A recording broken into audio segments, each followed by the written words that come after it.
Le flash d'information locale, présenté par Laura Sahin. Bonjour à tous et bienvenue dans votre flash d'information locale sur Radio JM. Nous sommes le lundi 4 décembre et voici les titres de cette édition. Samedi soir, une déflagration a causé la destruction en partie d'un immeuble dans le quartier des Chutes-la-Vie à Marseille. Le bataillon des marins-pompiers de Marseille est rapidement intervenu sur les lieux. L'ensemble des personnes évacuées a ensuite été pris en charge par la ville. Didier Jo, maire des 4e et 5e arrondissements, fait le point sur la situation au micro de Magali Barthès. L'immeuble et l'environnement a été entièrement évacué et que nous sommes à 37 personnes recensées. Donc des personnes évacuées pour 31 personnes prises en charge par la ville. Donc en fait notre seule préoccupation dès cette nuit, dès 1h du matin, a été de prendre en charge les habitantes et les habitants. Donc de veiller à ce que leurs besoins soient pourvus. Le bataillon des marins-pompiers est intervenu très rapidement, au bout de 5 minutes. Donc a pris en main les choses.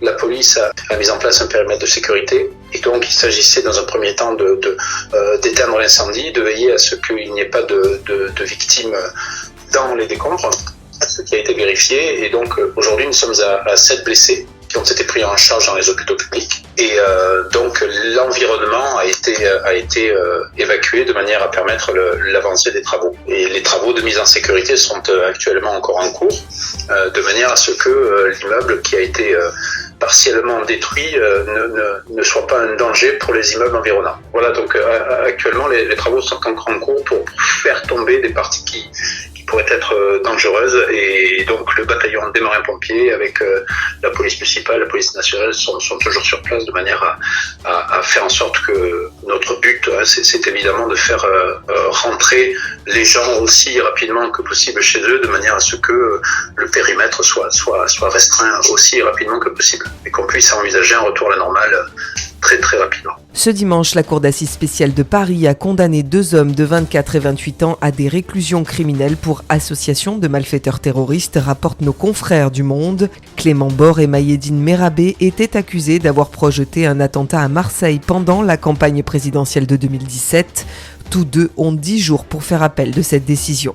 La consul générale des États-Unis à Marseille a été reçue au CRIF Marseille-Provence vendredi dernier. Jessica Huarakayo a réaffirmé le soutien de Washington à Israël dans sa guerre contre le Hamas, une position très différente de celle de la France. Emmanuel Macron a affirmé samedi vouloir un cessez-le-feu durable au Proche-Orient alors que les combats ont repris vendredi matin. Le marché et les illuminations ont été inaugurés samedi sur le Vieux-Port. Vous avez été des centaines à déambuler sur le Vieux-Port et jusqu'en haut de la Canebière pour admirer les cabanes décorées et consommer du vin chaud et des chocolats. Le marché de cette fin d'année restera ouvert tous les jours de 10h à 19h en semaine et jusqu'à 21h les vendredis et samedis, et ce jusqu'au 7 janvier prochain. L'OM affrontait Rennes hier soir au stade Vélodrome. Les Olympiens se sont imposés 2-0, 3 jours après le succès contre l'Ajax Amsterdam. L'entraîneur Gennaro Gattuso a insisté sur l'importance de cette victoire, peu importe la manière. Avi Assouli était parmi les 59 773 spectateurs hier soir au Vélodrome. Il nous apporte son analyse.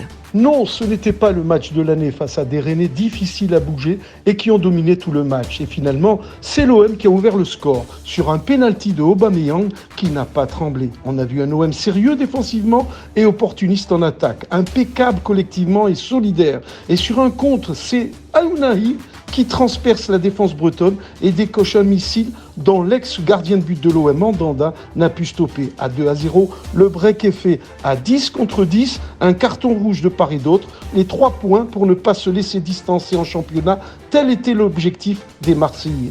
L'OM est désormais 9e et se profile déjà ce mercredi Lyon en match en retard. Après la victoire sur l'Ajax et celle de Rennes hier soir, le dicton est de mise. Jamais 203, c'est ce que nous souhaitons à notre OM.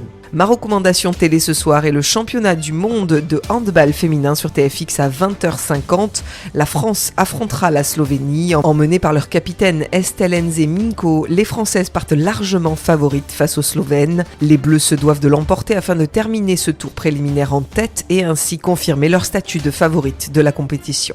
Pour le rendez-vous politique de la semaine, Elsa Charbit reçoit à 13h Ludovic Pernet, vice-président de la région Sud et conseiller des 6e et 8e arrondissements de Marseille. À tout à l'heure à 13h sur le 90.5. Enfin, tout de suite après ce journal, c'est l'Instant Mag de Magali Barthès. L'association Formation et Métiers a célébré la semaine dernière ses 70 ans d'existence en présence d'acteurs majeurs de l'écosystème local. Un événement auquel notre reporter s'est rendu.